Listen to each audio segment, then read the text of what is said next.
Hola, muy buenas tardes. Agradezco que me acompañen en esta plática. Y antes de empezar, quisiera agradecer a la Sociedad Médica del Centro Médico Nacional Siglo XXI por su invitación a este congreso. Asimismo, agradezco al comité organizador que ha hecho un gran esfuerzo para poder continuar con esta educación continua a pesar de la época de pandemia que nos tocó ahorita. Vamos a empezar. Les presento el programa que vamos a tener en esta plática. Y bueno, ¿cuál es la relevancia de hablar sobre las fístulas arteriovenosas? Estas se encuentran fuertemente relacionadas con, con unos padecimientos que son de alta prevalencia en México.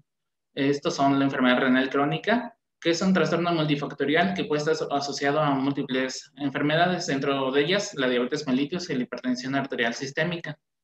La enfermedad renal crónica es la segunda causa más importante de años de vida perdidos en Latinoamérica. Tiene una alta prevalencia de 12.2% por cada 100.000 habitantes. Y si solo tomamos en cuenta a los pacientes con diabetes mellitus, podemos ver que en México en la actualidad hay 14 millones de mexicanos con esta enfermedad, que corresponde al 18.3% de la población. Y de estos 14 millones, sin que tal vez lo sepan, ellos, 6.2 millones de mexicanos ya tienen un daño renal en alguno de los estadios que conocemos, del 1 al 5, que corresponde al 44% de estos pacientes. De los pacientes con enfermedad renal crónica en México, el IMSS da el 80% a estos pacientes, les da una terapia sustitutiva. Como nosotros conocemos, hay varias opciones de tratamiento que pueden ser la hemodiálisis, la diálisis peritoneal o el trasplante renal. En México, el IMSS le da al 41% de esa población, le da un tratamiento con hemodiálisis y al 58.3% un tratamiento de diálisis peritoneal. Es muy conocido que tal vez la mejor opción a un largo plazo es el trasplante renal. Sin embargo, por muchos factores, desde altos costes en una etapa inicial, así como se necesitan varios equipos, varios médicos especialistas para poder integrar un equipo que pueda realizar este trasplante, es algo complicado. De hecho, en la mayoría de los países, en casi ningún país, pues es un tratamiento que sea costeable, ¿no? En datos del Senatra de 2015 se realizaron 2.770 trasplantes. Sin embargo, el 80% de las personas que necesitaban un trasplante muere, lamentablemente. En nuestro país la sobrevida para el trasplante renal es de 5 años, cuando en otros países es hasta de 15 años. En el siglo XXI, la National Kidney Foundation hizo una propuesta a todo el mundo, en el cual se propuso que para que todos los sistemas de salud dieran un tratamiento a los pacientes con enfermedad renal crónica, debían de tener una relación entre 30% para pacientes con diálisis peritoneal y 70% con hemodiálisis, que sería lo más costeable para todos los sistemas de salud. Y en cuanto al tratamiento de hemodiálisis, siempre se sugería que fuera primero el tratamiento con una fístula y posteriormente con catéteres. Ahora, ¿qué pacientes son los que vamos a incluir en este grupo que van a recibir un tratamiento sustitutivo de la función renal? Van a ser los pacientes que empiezan desde un estadio 4, que ya tienen una tasa de filtrado glomerular por debajo de 30 mililitros por minuto por su superficie corporal. A estos pacientes se les va a empezar a preparar para un tratamiento de sustitución, que puede ser la diálisis peritoneal o la hemodiálisis. Y en el estadio 5 ya va a ser completamente necesario que ya tengan ese tratamiento. Como ya les había comentado, el tratamiento que da una mejor supervivencia a largo plazo es conocido que es el trasplante renal, como podemos ver en esta gráfica, y que las posibilidades de probabilidad de supervivencia a largo plazo disminuyen en la diálisis peritoneal y la hemodiálisis, pero por muchos factores es muy complicado que se pueda realizar. Ahora, en cuanto a la hemodiálisis, tenemos dos opciones de tratamiento, que pueden ser los catéteres venosos centrales y las fístulas arteriovenosas, que pueden ser autólogas o protésicas. Se considera que el acceso vascular ideal para poder realizar un tratamiento de hemodiálisis debe de permitir el acceso seguro y repetido del sistema vascular. Debe de proporcionar un flujo suficiente para administrar la dosis de hemodiálisis que requiere cada paciente en una sesión y presentar muy pocas complicaciones. Estos criterios los llega a reunir las fístulas arteriovenosas autólogas, por lo cual se considera el tratamiento de elección para empezar en este tratamiento. Ahora, cada uno de estos tiene sus pros y sus contras. Las fístulas arteriovenosas autólogas necesitan un mayor tiempo para su desarrollo, desde la planeación, el estudio del paciente, la valoración prequirúrgica, la misma cirugía y un tiempo de maduración. Ese tiempo de maduración es la adaptación del paciente a esta fístula arteriovenosa para que después se pueda realizar el tratamiento de hemodiálisis. Estas pueden tener un riesgo de fallo temprano y tienen menor riesgo de complicaciones en comparación con las fístulas protésicas. Al contrario, las fístulas protésicas tienen un alto riesgo de que presenten alguna complicación. Se ha mencionado que hasta 10 veces más en relación a las autólogas. Sin embargo, estas también se pueden utilizar de forma más temprana. Algunos se llegan a utilizar desde las 2 semanas de haberse realizado. Ahora, ¿en dónde se pueden realizar estas fístulas arteriovenosas? Las autólogas pueden estar localizadas en la parte distal del antebrazo, que pueden ser radiocefálicas tanto distal o proximal a la mitad del antebrazo, o pueden ser brachiocefálicas o pueden ser brachiobasílicas. Las fístulas arteriovenosas protésicas se coloca un injerto de un material sintético. El más conocido o el que más se utiliza es el PTF, que es el politetrafluoroetileno. Ahora, su localización puede ser radiobasílica, brachiobasílica con formación de un loop o un giro, un arco. Puede ser brachioaxilar. Puede ser axiloaxilar con formación de un loop, así se conocen, o puede ser también brachioyugular. Ahora, antes de que se realice el procedimiento de la fístula arteriovenosa, vamos a tener que realizar una exploración de nuestros pacientes, que se conoce como mapeo prequirúrgico o valoración prequirúrgica. Para esto en el ultrasonido, vamos a ocupar un transductor lineal multifrecuencia de 7 MHz o con mayor frecuencia.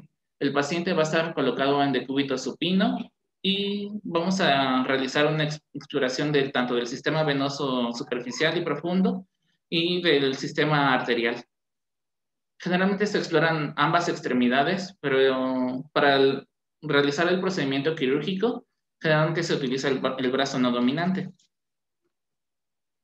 Ahora, en la evaluación venosa, vamos a realizar un ultrasonido Doppler de extremidades superiores de forma rutinaria. Para esto vamos a obtener imágenes en escala de grises, en Doppler color, Doppler pulsado y en planos transversal y longitudinal.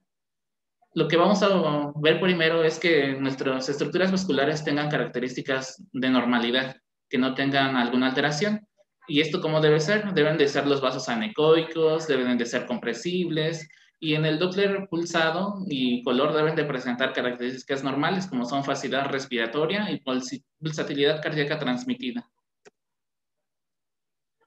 Para la evaluación venosa y para cualquier estudio que vayamos a realizar de ultrasonido Doppler o en cualquier otra área, es muy importante cuidar la calidad de nuestras imágenes. Por ello, en la primera escala de grises debemos de tener mucha atención en modificar nuestros parámetros para que obtengamos la mejor imagen posible. En la escala de grises debemos de ver nuestra profundidad, que sea adecuada, mover el foco para la estructura vascular que estamos observando, así como mover las ganancias tanto de forma general como de forma sectorial. Y en el Doppler color, evitar los artefactos y una vez que han sido identificados, corregirlos. En estas imágenes podemos ver algunos errores que podemos cometer en el Doppler color. Por ejemplo, en esta imagen tiene muy poca saturación o una saturación incompleta, que no es suficiente las ganancias de color que se están utilizando. Al contrario, en esta otra imagen se está sobresaturando con las ganancias de color.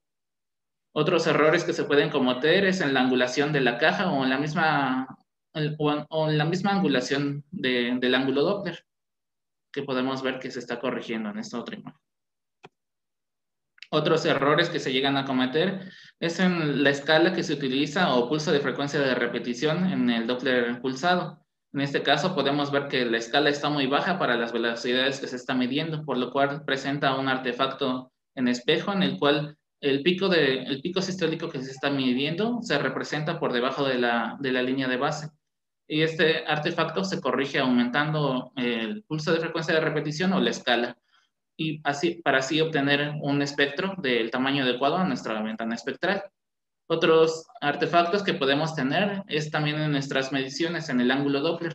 Debemos de recordar que siempre debe estar entre 30 y 60 grados, ya que si se sube el ángulo Doppler por encima de estos valores, se puede estar sobreestimando, o si se baja mucho este valor, se puede estar subestimando también los valores, que es algo muy importante que debemos de tener en cuenta.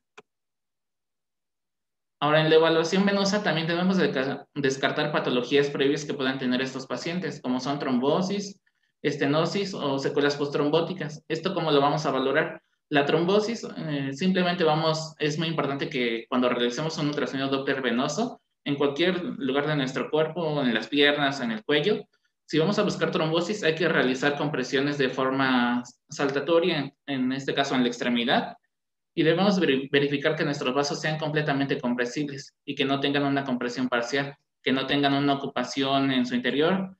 Lo que les comentaba, debe ser completamente anecoicos y no ecogénicos, como en este caso, que con el Doppler color no presenta saturación, o que también que no tengan secuelas postrombóticas como reducción del calibre de los vasos. En la evaluación venosa también vamos a realizar mediciones de las estructuras vasculares, que son la vena cefálica, la basílica, y los vamos a realizar en dos sitios, que van a ser a la altura de la muñeca y en el pliegue antecubital. Estas mediciones las vamos a hacer en dos tiempos. Una, con la colocación de un torniquete y otra sin colocación de torniquete. Para que este paciente tenga un buen pronóstico y se pueda realizar de forma adecuada la fístula arteriovenosa, la vena cefálica debe tener a la altura de la muñeca un diámetro mayor a 2 milímetros y a la altura del brazo o pliegue antecubital debe tener un diámetro mayor a 3 milímetros. Asimismo, el cambio que debe de tener de diámetro sin la aplicación de un torniquete a la aplicación de un torniquete, estas estructuras vasculares deben de tener un incremento en su diámetro de entre un 40 a 50%, lo cual nos da una valoración aproximada de los cambios que va a tener de adaptación esta estructura vascular al realizarse una fístula arteriovenosa. En estas imágenes podemos ver la exploración de la vena cefálica en los dos sitios que debemos de realizar las mediciones, que es a la altura del pliegue antecubital y a la altura de la muñeca. Esta otra imagen es de la medición de la exploración de la vena basílica, igual a la altura del pliegue antecubital y a la altura de la muñeca. Para realizar estas mediciones es muy importante que realicemos muy poca compresión y que usemos abundante gel. Esto es para que las mediciones sean lo más exactas posibles. Por ejemplo, en este caso, en la primera imagen que estoy señalando, vemos que la estructura vascular, la vena cefálica, tiene una forma ovalada. Y esto es porque se está realizando mayor compresión de la que se debería de utilizar. En esta segunda imagen se corrige un poco utilizando más de gel. De hecho, casi se ve que está levitando un poco el transductor y así debe de ser para que la estructura vascular tenga una forma más redondeada y las mediciones sean más exactas. En estas otras imágenes vemos la comparativa de las mediciones antes de colocar un torniquete y posterior a colocar un torniquete, y vemos cómo hay un aumento significativo en el diámetro de la vena cefálica en este caso. Igualmente, en estas otras imágenes podemos ver el aumento del diámetro previo a la colocación de un torniquete y posterior a la colocación de un torniquete a la altura de la muñeca.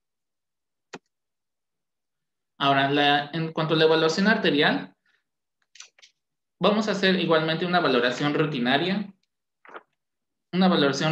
de un ultrasonido Doppler que realizamos frecuentemente de las extremidades superiores. Para esto igualmente vamos a obtener imágenes en escala de grises, en Doppler color, Doppler pulsado y en planos transversal y longitudinal. Debemos de buscar que los vasos igual se encuentren de forma normal, que tengan un contenido anecoico, que estén permeables, su pared sea lisa y tengan un espectro normal en el Doppler pulsado, el cual va a ser trifásico. Igualmente vamos a descartar patologías previas como trombosis, estenosis o placas de ateroma que puedan condicionar reducción de su luz. Vamos a realizar mediciones del diámetro de las arterias radial, braquial y axilar. Se menciona que estas deben de tener un diámetro mayor de 3 milímetros para tener un buen pronóstico y se puede realizar adecuadamente las fístulas arteriovenosas. Algunos mencionan un intervalo entre 1.5 y 3 milímetros, pero nunca menor a 1.5 milímetros, ya que esto aumenta el riesgo de falla temprana en la maduración y si se llega a realizar, también que presenten mayor número de complicaciones, sobre todo el síndrome de robovascular. Otros test que vamos a realizar en la exploración arterial va a ser el test de la hiperemia y el test de Allen, que en un momento vamos a comentar. En estas imágenes podemos ver en el mapeo prequirúrgico del sistema arterial la medición de las arterias radial y cubital a la altura de la muñeca. Ahora, el test de hiperemia, la importancia del test de hiperemia es que nos va a evaluar la capacidad de la distensión y adaptación de las arterias, en este caso la arteria radial o cubital. ¿Cómo la vamos a realizar? Se le va a solicitar al paciente que cierre su puño por 2 minutos y en ese momento vamos a estar realizando mediciones de la arteria radial en el Doppler pulsado. Vamos a estar valorando su morfología, que debe de ser trifásica, y después de 2 minutos vamos a pedirle al paciente que abra el puño y vamos a seguir realizando mediciones con el Doppler pulsado y vamos a notar un cambio en la morfología del espectro, que de ser trifásico cambia a bifásico.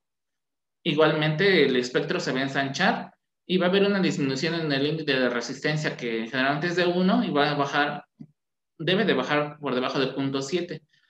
Se conoce que esto, en este test se realiza ya que si el índice de resistencia baja debajo de 0.7 y hay estos cambios en la morfología espectral, el paciente va a tener un buen pronóstico para la maduración. En estas imágenes podemos ver cómo se realiza el test de hiperemia. En la primera imagen el paciente tiene el puño cerrado y se está realizando una medición de la arteria radial. El espectro, como podemos ver, es muy cercano, es de forma trifásica y tiene un índice de resistencia cercano a 1, que es de 0.88 en este caso. Y posteriormente el paciente abre la mano y seguimos realizando mediciones. El espectro cambia su morfología a ser bifásico con un ensanchamiento espectral y disminución del índice de resistencia hasta 0.58, lo cual nos habla de que este paciente puede tener un buen pronóstico cuando se le realice la fístula arteriovenosa. Otro test que vamos a realizar, que es de forma clínica, es el test de Allen. El test de Allen tiene el objeto de valorar la comunicación que existe en el arco palmar de las arterias cubital y radial. Esto es de gran importancia, ya que cuando se realice una fístula arteriovenosa, si llega a haber alguna complicación o alguna complicación durante la realización de la fístula arteriovenosa o ya después de su uso, se puede ver comprometida una de estas arterias, la cubital o la radial. Y si se llega a comprometer, debemos de estar seguros que hay una comunicación adecuada en el arco palmar que pueda compensar la vascularidad para toda la mano. Como podemos ver en esta imagen, puede haber variantes en las cuales no hay una comunicación en el arco palmar. Ahora, ¿cómo la vamos a realizar? Le vamos a pedir al paciente que cierre el puño y vamos a realizar una compresión selectiva de las arterias radial y cubital. Posteriormente, vamos a pedirle al paciente que abra la mano y vamos a verificar que haya una adecuada compresión de estas arterias. Y como lo podemos ver, hay una palidez muy clara de la palma. Posteriormente, vamos a descubrir una de ellas, ya sea la arteria radial o la cubital. Y cuando hagamos esto, vamos a notar que va a haber una rugosidad de la palma. Y esta rugosidad se debe dar en un tiempo menor a 5 segundos para que estemos seguros que hay una adecuada vascularidad en el arco palmar y que compensa la vascularidad en toda la mano. Si esta ruborosidad se llega a realizar posterior a los 10 segundos, es una contraindicación absoluta para que se realice una fístula arteriovenosa, ya que nos está hablando de que este paciente no tiene un adecuado sistema vascular para que pueda compensar si se le llega a realizar una fístula arteriovenosa.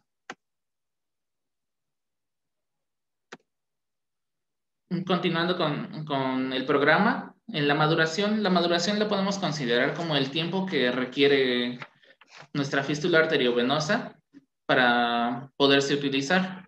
El tiempo de maduración va a ser variable si es una fístula autóloga o una fístula protésica.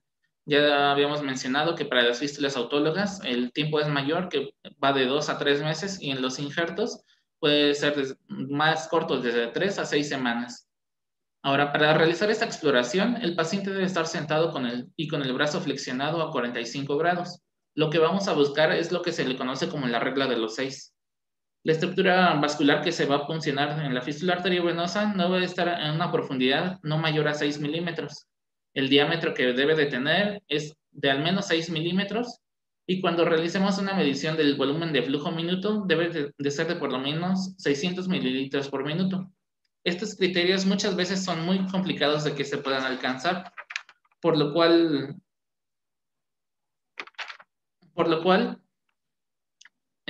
la Universidad de Alabama en Birmingham ha propuesto que el diámetro es suficiente que tenga 4 milímetros, y con esto se puede alcanzar un flujo de 500 mililitros por minuto.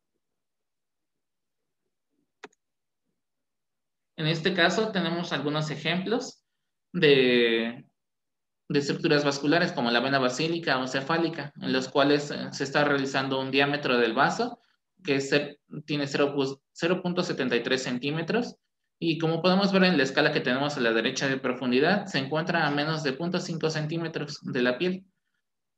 Y cuando se realiza una medición del volumen de flujo minuto, tiene 1.792 mililitros por minuto, por lo cual se cumple la regla de los 6, y es un paciente del cual se le puede realizar adecuadamente una sesión de hemodiálisis.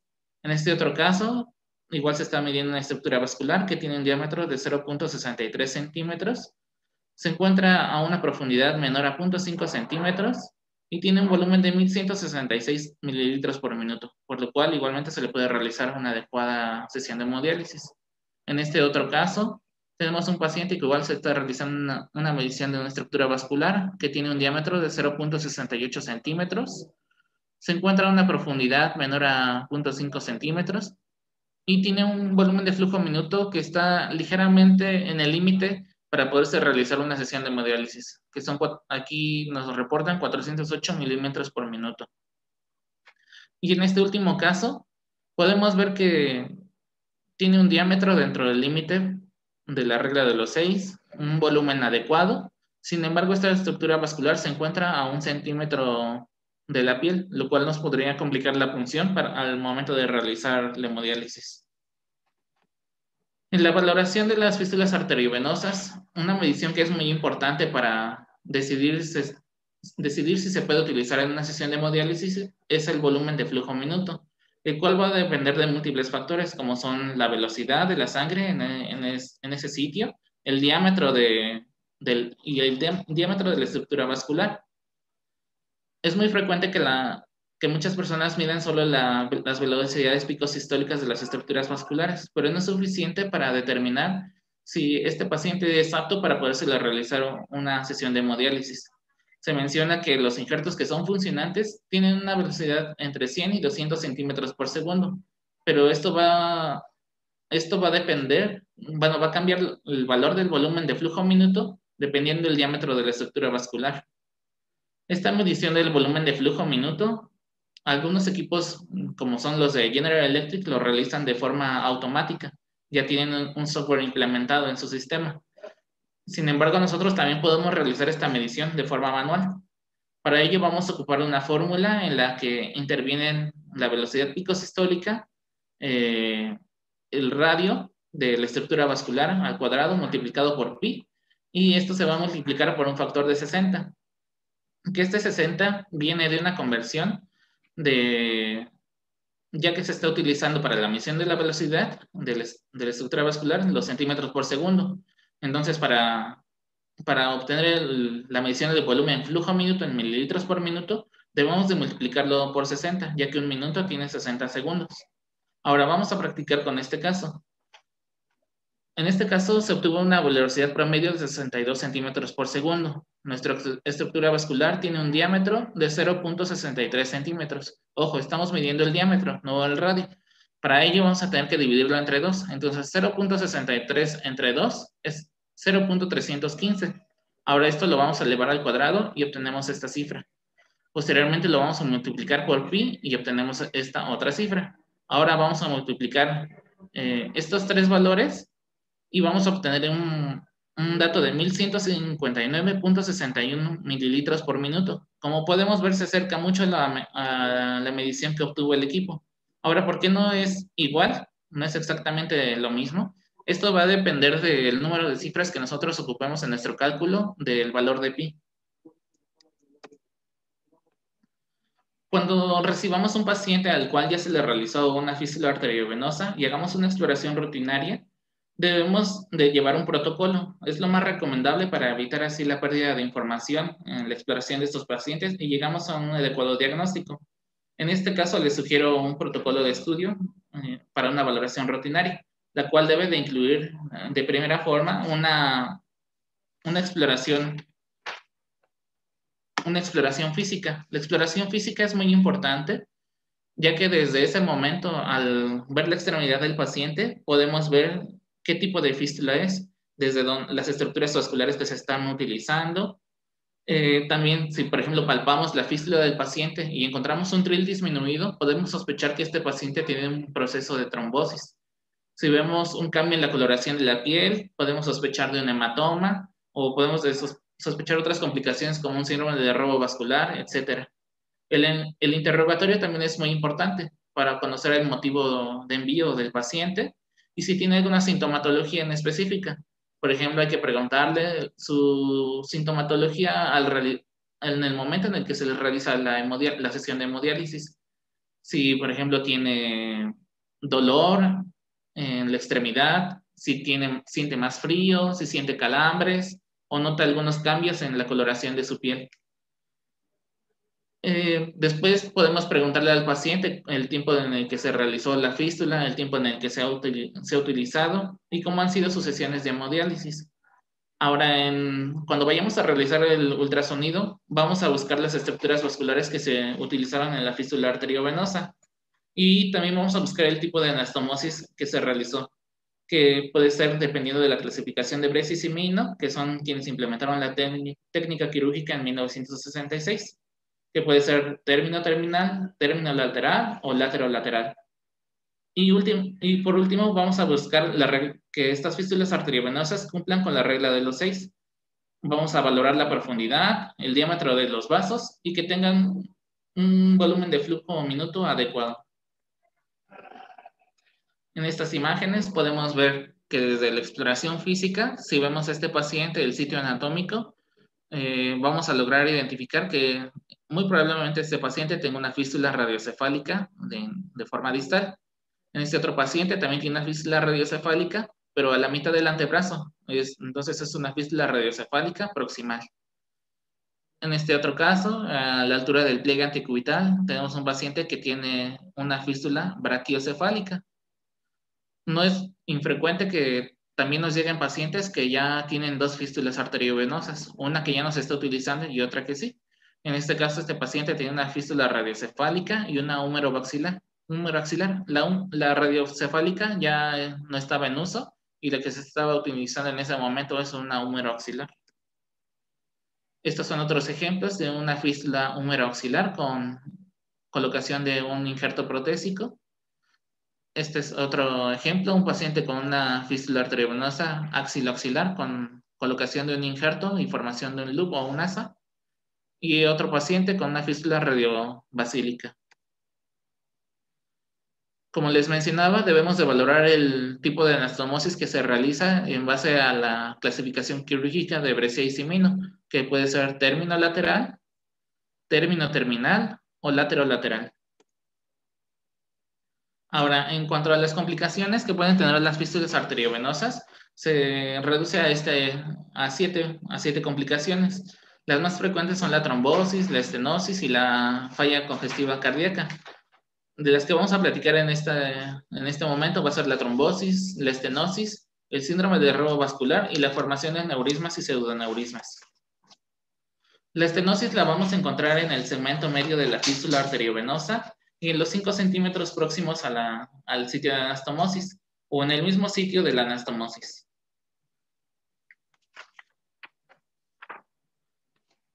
¿Qué es lo que vamos a encontrar? Puede haber una reducción puede haber una elevación de la velocidad picosistólica. En el Doppler color y en el Doppler espectral podemos encontrar el fenómeno de aliasing. Y cuando realizamos mediciones de las velocidades de previo y posterior a la estenosis, puede haber una relación mayor a 2 y también va a haber una elevación del índice de resistencia que va a ser mayor a 0.6.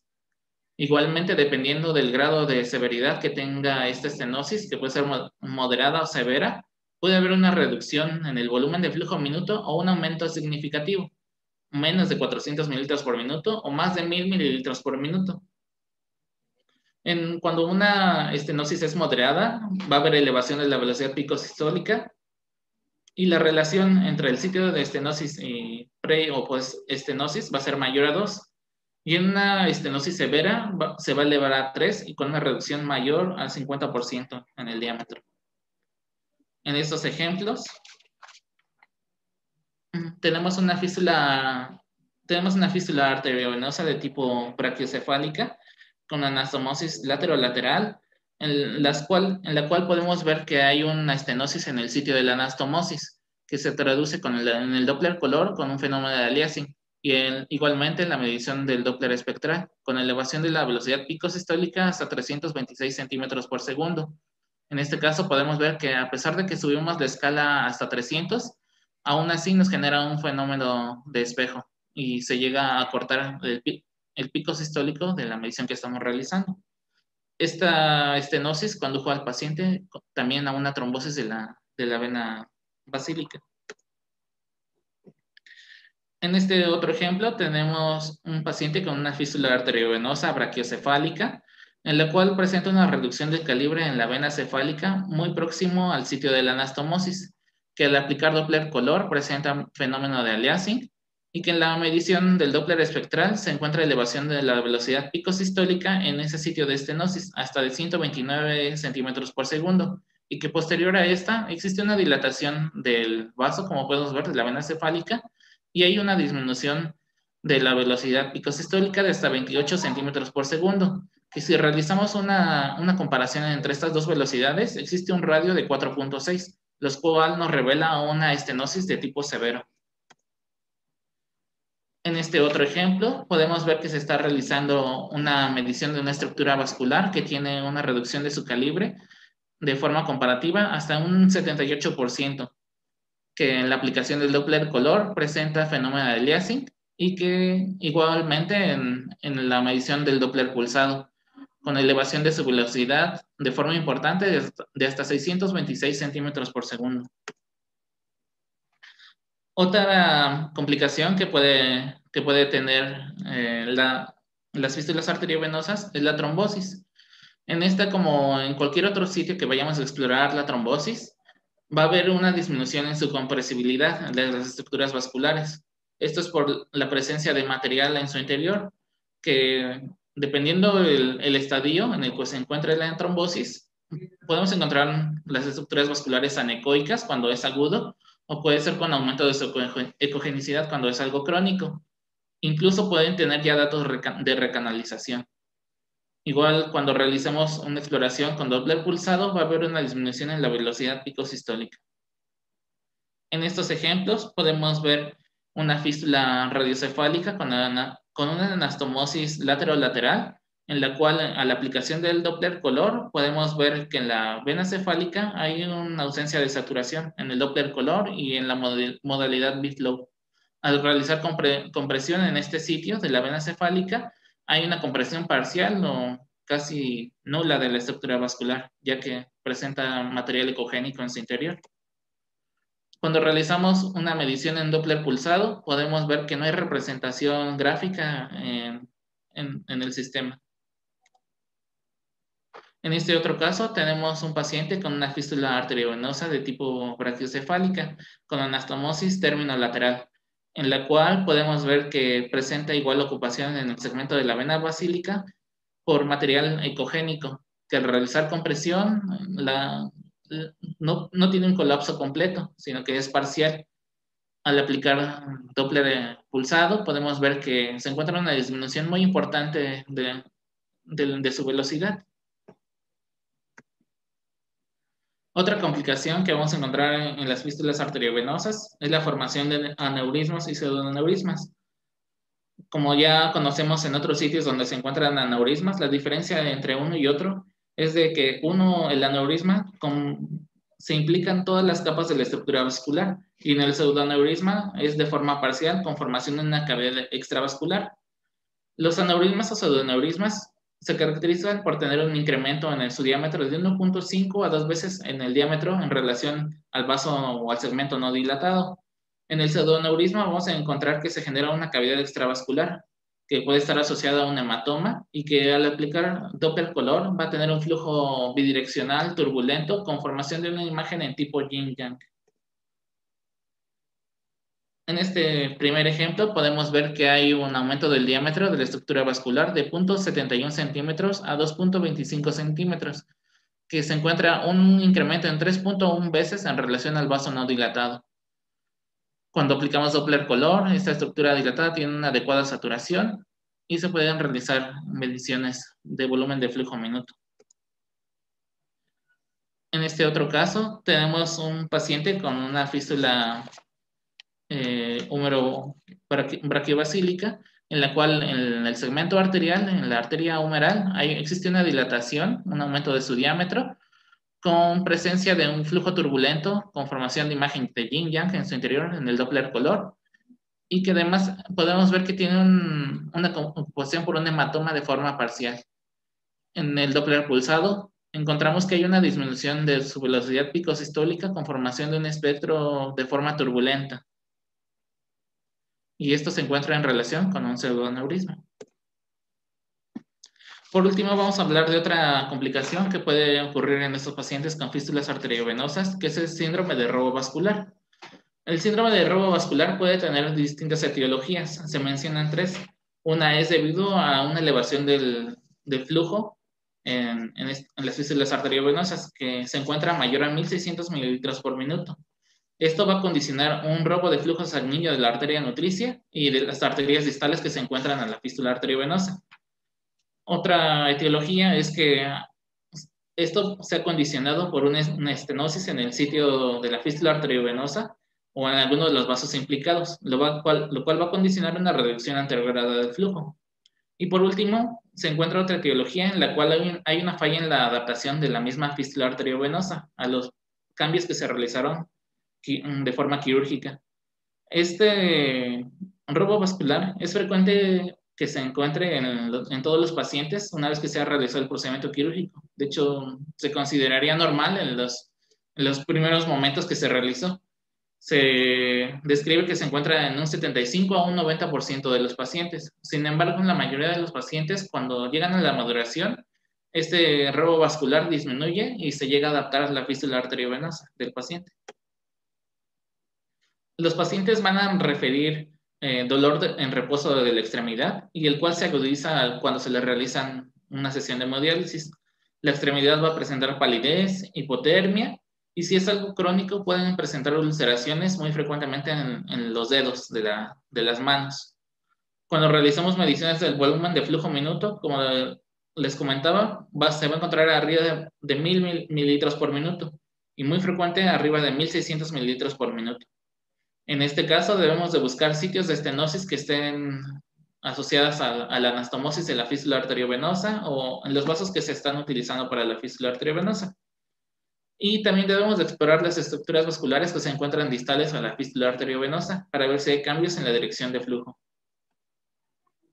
En este primer caso podemos ver que tenemos una fístula radiocefálica con anastomosis término-lateral, en la cual presenta un sitio de estenosis en la anastomosis con elevación secundaria de la velocidad picosistólica de hasta 628 centímetros por segundo.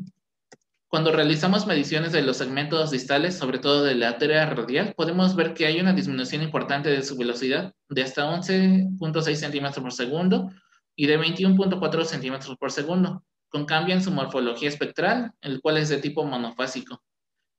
Y al aplicar Doppler color, podemos ver que hay una inversión en su flujo en comparación con la arteria cubital. Muchas gracias por su atención y espero sus preguntas y comentarios en esta dirección. Gracias.